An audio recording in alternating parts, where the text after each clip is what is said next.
Hello and welcome to the Winging It Travel Podcast YouTube channel. Join me on my journey as I travel across the world, seeking out adventures, meeting new people and trying out new things. Hello and welcome to this new episode on the Winging It Travel Podcast YouTube channel. And today we are in Paris, and this was actually our first day and place on our year-long trip. And the beginning of this adventure was a 1-month interrailing trip around Europe, starting in Paris, making our way east to Turkey. So we had an early train out of Norwich to London, and I cracked on some podcast stuff on the train. We went to Mildred's at King's Cross for a trendy coffee and brunch with my friend Tom and his dog Benji. Then we caught the Eurostar to Paris. Now this was years in the making in terms of making this leap and this trip, and we were both super excited.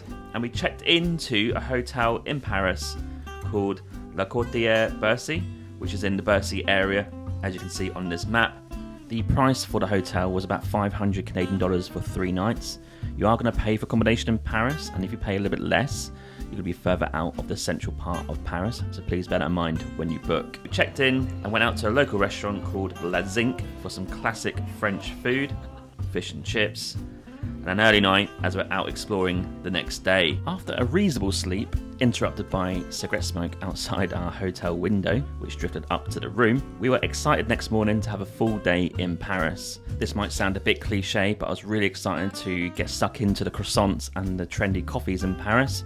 And we started off the morning at Cafe Valentine in the Bercy area, super cheap and filling, only 3 or 4 euros.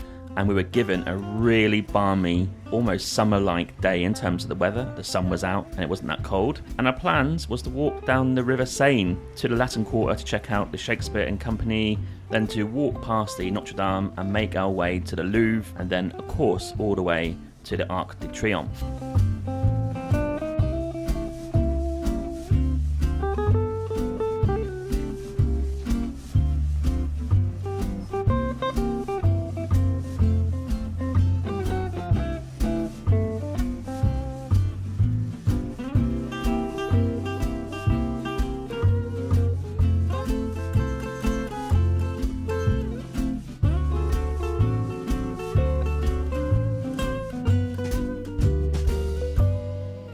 After stopping off at Shakespeare and Company and buying a book from Johann Hari, we settled for an omelette at the Comptoir de Saint-Péry, which was unbelievably good. Typical French cafe, pretty trendy, small cups, small spaces, not great for me because I'm quite big. And then we headed out to embrace the sun.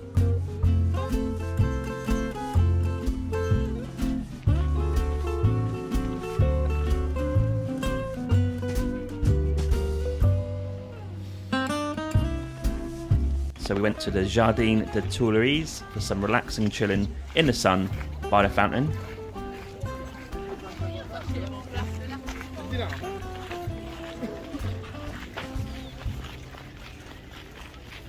Let's hear more. This is the first day of our travels, first full day, and I'm currently sat in Jardin des Tuileries in Paris, and we are going to take some nice little walks, see the Concorde and the Arc de Triomphe. And we had a fantastic morning walking around Paris along the river. Hey, look at this. Feels like summer's here. Dream. Currently right now, doing a bit of chilling out by a fountain. Pan over there.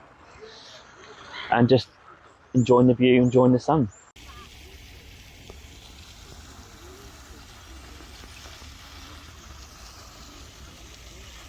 Had a tiny bit of drama trying to find a public toilet. Didn't seem that easy in Paris, but eventually found one down at the Champs-Elysees, and I couldn't really enjoy the Place de la Concorde, which was a great thing to see. You can see Eiffel Tower to the left as well. But once the toilet was had, I did find one eventually. We then went to the Arc de Triomphe to enjoy one of the most iconic scenes and sights in Paris. At this point, we have walked around 16 to 17,000 steps, and we're both pretty pooped. So we got on the metro back to the hotel.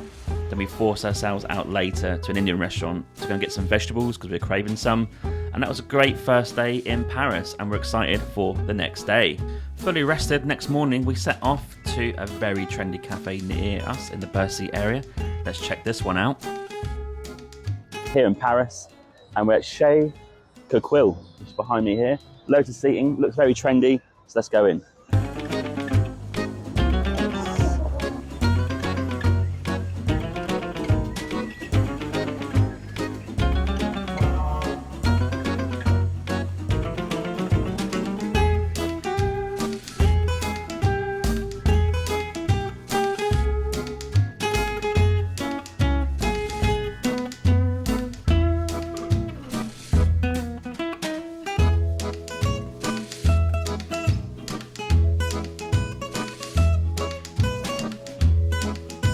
Today we're in Paris, in the Bercy area, at a cafe called Chez Coquille. Let's give this cheeky little Americano a taste and see how it tastes. It looks fairly dark, but let's give it a go. Parched for this. Oh wow. God, that is the perfect accompanying of this. Bread, croissant, quite dark roast, but very, very nice. Might need a bit of sugar with that. I probably won't, just about get away with it, but that is fantastic. Typical Parisian coffee. So we're probably about 45 minutes, an hour walk from real central Paris. You can walk along the river, along the Seine. And this cafe is open, I think, from early morning all the way to 1 a.m. in the evening. So it's a both breakfast, lunch and drinking session place. Super trendy, loads of space. I'm talking heaps of tables outside, heaps of tables inside.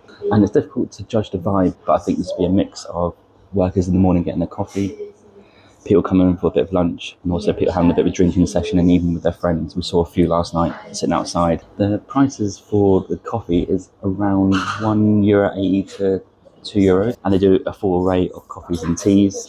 You can get a breakfast menu, it's quite small. Scrambled eggs is €10. If you want a bit of bread with butter and jam and a croissant, it's only €1.80, maybe €2 at most. It's a real cheap breakfast in the heart of Paris. And we've gone for one of each to share. It's fairly easy to get to. The metro station is literally just there. Baus Mill is called. And you've got another one at the top of the road behind, so there's two at either end. Cheap prices. I mean, in the heart of Paris, I mean, that is sensational in terms of price. If you're looking for a recommendation, this is great for Paris.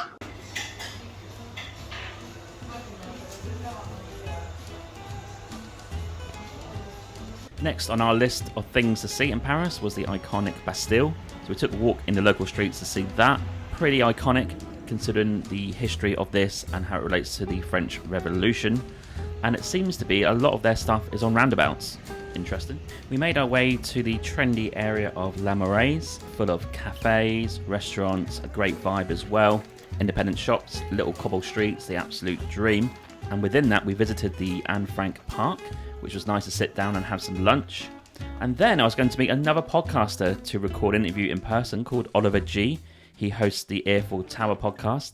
Let's hear a clip of that. I'd say for your listeners then 9th, 10th, 11th. Okay. They're the kind of cool, just outside central Paris, cheaper, more likely to find loads of bars. Yeah. So if you compare the 7th, where I live right now, Yes.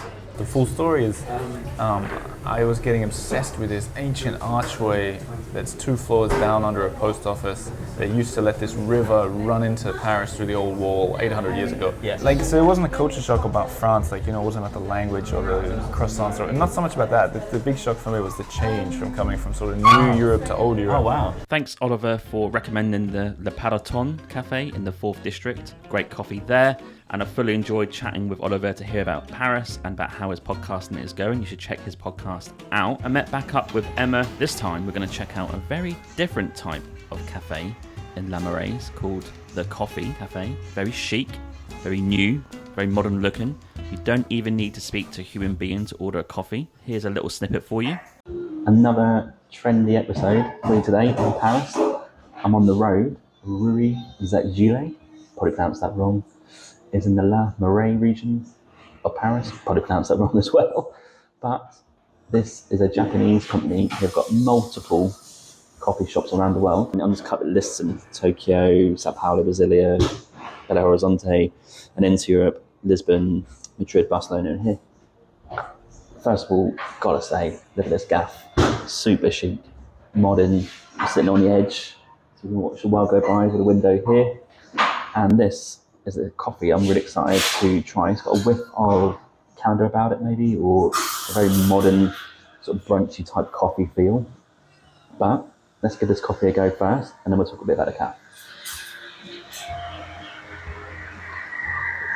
Oh yeah, this is the coffee that I would expect to taste in Vancouver, for example, or even Australia, New Zealand. That is very, very drinkable, very nice. It's their own coffee. I'd imagine this is the espresso blend. It's probably distributed around the world to different cafes, but that is a fantastic cup of coffee. And looks of it, these are biodegradable cups. Could be wrong, but they look like that. That sign there says they are. Don't mind that. We'd rather have an actual cup, but that's next Best thing. Now, opening hours are 7:30 till 7 during the week. Saturday is 9:30 till 7, Sunday closed. Vibe? Well, you've got 3 tables in here to sit, and you can sit along the edge. I reckon people probably squeezed up, you might get 10 to 12 if you're lucky. But in terms of outside space, nothing. This makes it even more trendier. In terms of look, super chic, white all over. It's got a trendy coffee machine, a Mozoko over there. In terms of ordering, you can go up to the iPad, press start, and actually order without speaking to a human being if you want to do that. Central Paris, easy to get to, great coffee.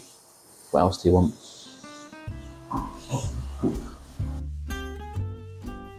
And we're going to go and check out the Sacré-Cœur viewpoint, which is a bit of a walk from there. It's going to take about 45 minutes, but it's starting to rain, so we've got to move on. And when we got to the top, it was raining quite hard, but the views of Paris are absolutely awesome. I can imagine on a nice sunny day, this would have been incredible.